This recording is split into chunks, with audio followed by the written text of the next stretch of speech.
A big round of applause for Hani du Toit.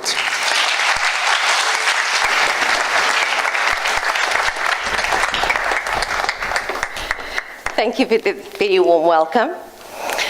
As you listen to me share about the power of acknowledgement today, I really invite you to listen from a very specific place. I'd like to ask you to listen from your own life. I'd like you to ask you to listen from who in your life would benefit most from you expressing more appreciation to them.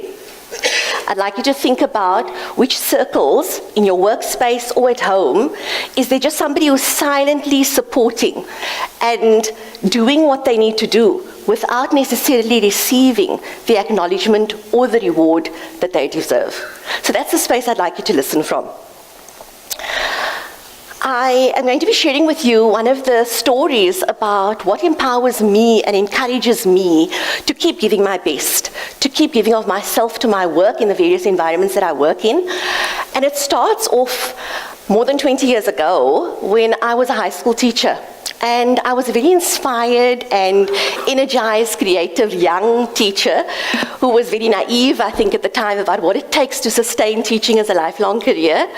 And I brought a lot of that creativity into the classroom, wanting to bring art and texture and color and imagination to every lesson, whether it was poetry or grammar.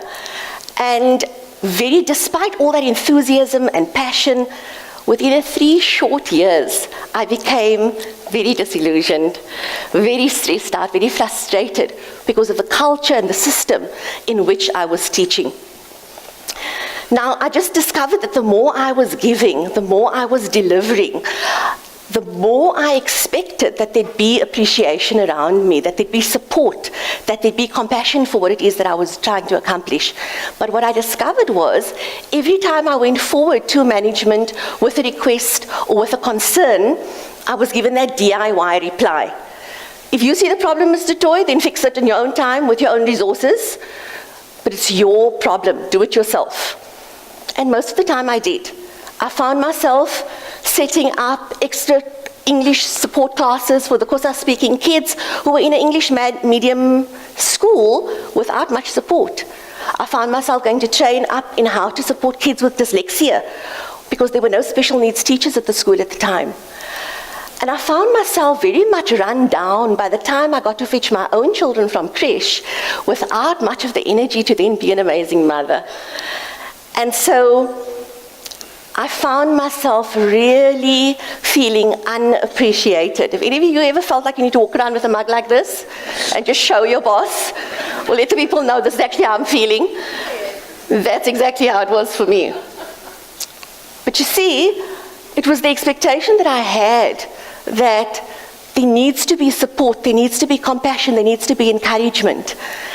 And the reality is that we are designed actually to move towards reward. But we tell ourselves when we're not getting it that we need to sacrifice a little bit longer. That it's just this phase of our lives, right?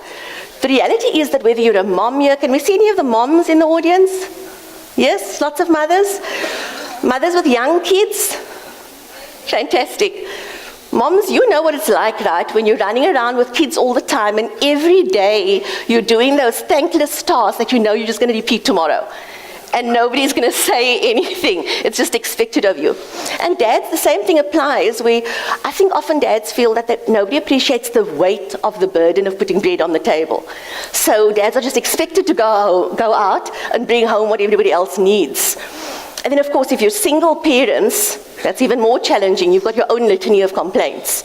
But the experience of it being that we're not appreciated and that we've got to sacrifice is an interesting dynamic. The thing that makes it interesting is when we're telling ourselves that we're sacrificing, we're telling ourselves that we're enduring pain. We're telling ourselves that we're enduring suffering. And the reality is that the human brain is designed to move away from pain and towards reward and pleasure. The design of the brain, it has a specific reward center that lights up every time you experience gratitude and appreciation. And in this specific reward center, neurochemicals are released that allow you to feel good. Now, if you think that you're designed that way, it makes sense that throughout the Quran, our Creator encourages us move towards reward. We're encouraged that whether you only have a good thought, you will be rewarded. A good intention, you'll be rewarded, let alone your actions. So you're sitting here with good intent, aren't you? Most of you are here either for personal development, you want to develop your leadership skills. I see lots of youth here for that reason, perhaps. Many of you are here to support this community initiative. Some of you are just here to champion your favorite speakers. So either way, you're here with a good intention, and that's extraordinary. But if you think about it, just sitting in your seat with that intention, you're being rewarded right now. And when you get present to the idea and the miracle of that idea, subhanAllah, there's a dopamine release and you feel good, and you're neurochemically charged to move towards repeating that kind of action. And so when you consider our design and the relationship that we have between reward and action, you understand why it's so important in the workspace, in our families, for us to actually build reward into our daily experiences with other people, build appreciation into our daily experience. But of course, the story I was telling you is that that's not really how I was finding it. What I was finding was that there was loads of work to do. It seemed like a never-ending task. It seemed like nobody valued it. I wasn't encouraged by being provided with the materials or the resources or the infrastructure to be able to do my job well.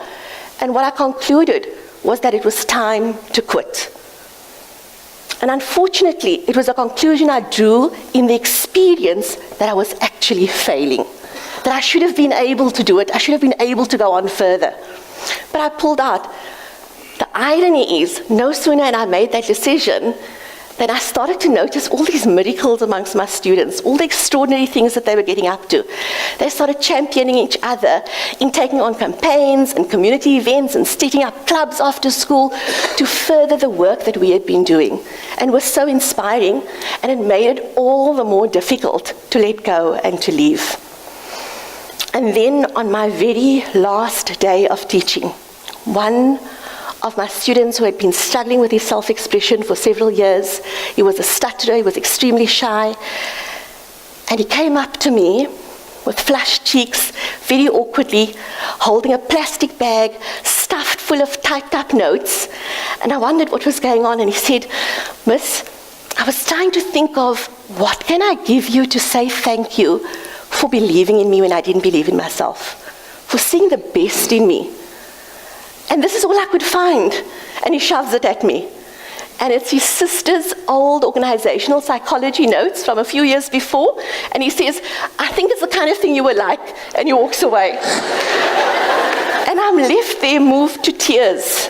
My heart's warm and it's glowing because this young boy has thought of a way to show his heartfelt appreciation. He's thought, how can I express that I see you, I value what you've done, and I appreciate it. And I've never forgotten that moment. In the work that I do today, in various companies, it's really trying to recreate moments like that for other people in the workplace. If people can experience that satisfaction, that somebody recognizes the effort that you're putting in, that somebody appreciates that, then they'll make all the difference for them. But unfortunately, too many of the companies that I come across, and maybe you have had the same experience, too many of them still struggle to show appreciation, to express acknowledgement, to reward their workers and employees in ways that matter to the people in that organization. And this is then what it is that I'm trying to bring about through communication coaching, training people in how to manage effective face-to-face communication that builds trust, that allows people to feel valued, and that allows people to experience being fully known.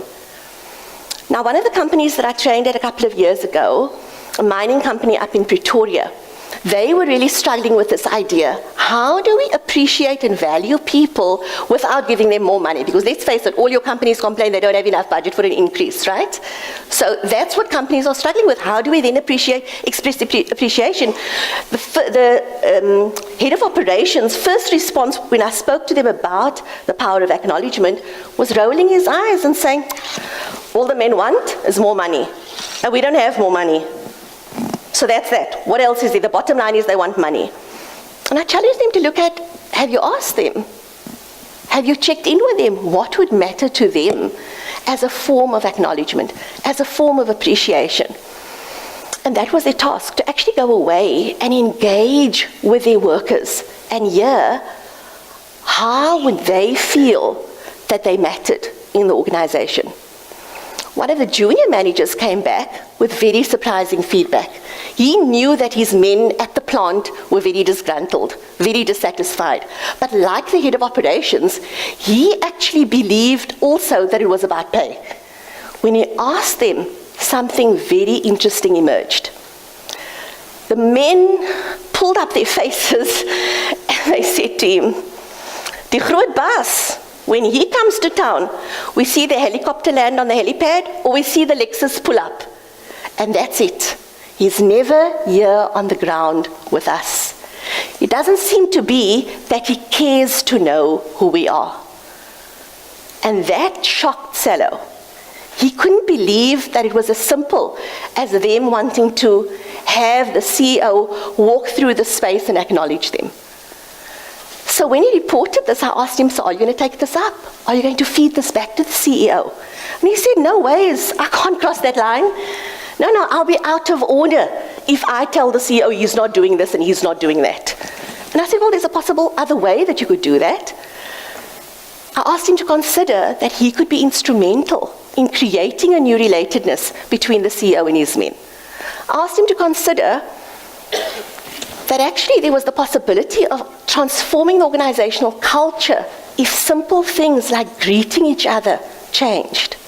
And I asked him to consider that the trust that the men had placed in him by sharing this information with him was at stake. And did he really want to put that at risk? And while he weighed that up and realized that it wasn't a risk he wanted to take, he also kept that view that he has of people in power in place. And I want you to think of where that may be the case for you, where there's something important that you do need to say to somebody, but you're afraid of their response because of their position of power. And this is what actually had him withhold. But they say the Lord works in mysterious ways. And 2 weeks later, Sello's brother passed away.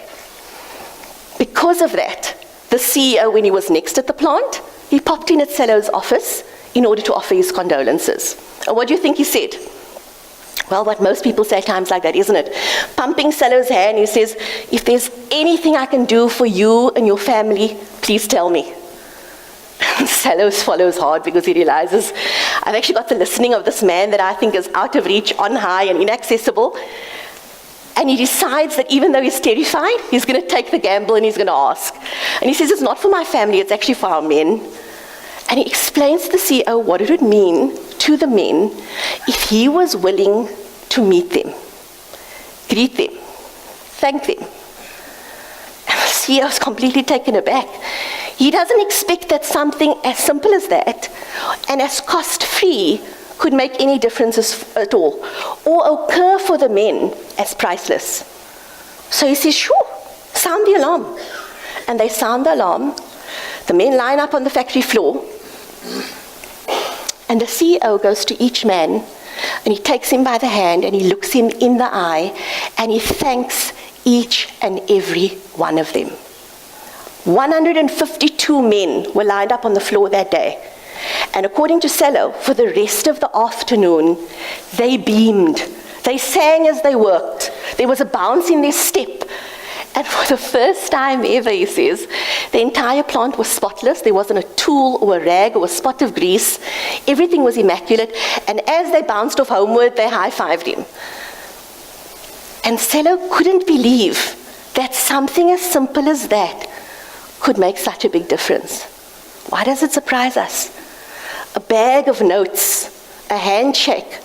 Why does it surprise us that such small actions can make such a phenomenal difference? So, the slides are going way ahead. Sorry. We're there. The reality is that for the first time, those men experienced the greeting, "Sawubona. I see you. You're there and you matter. We get your value." The thing is that those men the previous month had averted a near accident that would have cost the company more than 2 million rands, and they hadn't heard a word from above. Now, we may find ourselves, we maybe not saving each other 2 million rands at a time, but you may find that there are sometimes actions that you take that actually make a significant difference for someone else, but it just occurs as normal, right? And that's also when we feel like, wow, didn't that count? So, at the end of the day, consider that the CEO interrupted his usual routine. He didn't just do the everyday, the same old. He did something distinct, and because he created something that was distinct from the usual, it was personalized, it was deliberate, it was what they wanted. It made a significant difference.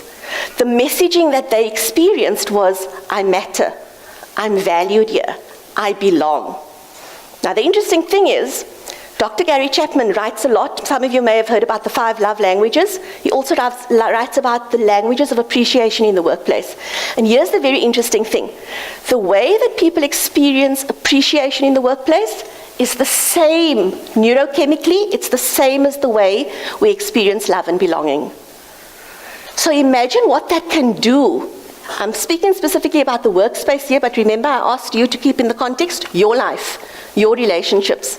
Imagine what it can do when we simply express appreciation. Now, of course, it's not the same when we just do the general pat on the back or shout thank you as we're walking away, or I believe my daughter said to me the latest is to just say shooks. So it doesn't somehow have the same impact. Why? It's not neurochemically charged. It's not different from the norm. There's no emotion backing it. It doesn't connect with a unique value and contribution and character that that person has brought into the relationship or into the space. And so it doesn't occur for the person like something that they're being appreciated or acknowledged for. And so it's really important for us to remember this distinction when we engage with each other. We get stuck into our habits and routines. And I think in family dynamics, that's often our biggest pitfall, is we just get stuck into our routines and we don't break out of them to do something distinct that has each other feel valued or appreciated. So I want you to consider that a big part of what was different in those 2 scenarios I mentioned is that we've become people who say thank you, and no matter which way you say thank you. We've stopped being people who give thanks. And there's a big difference.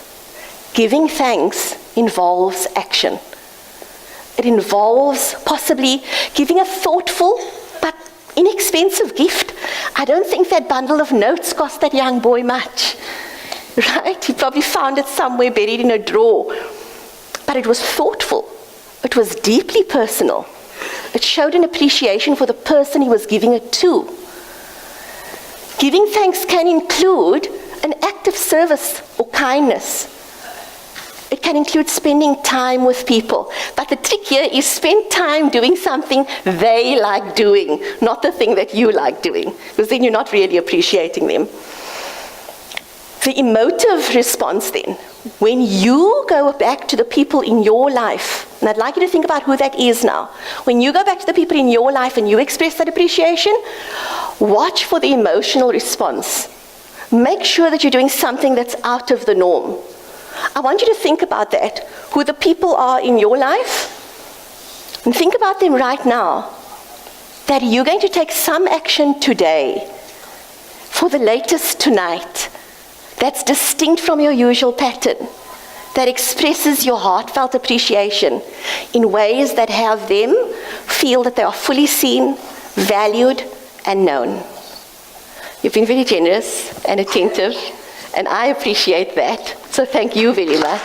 Sawubona.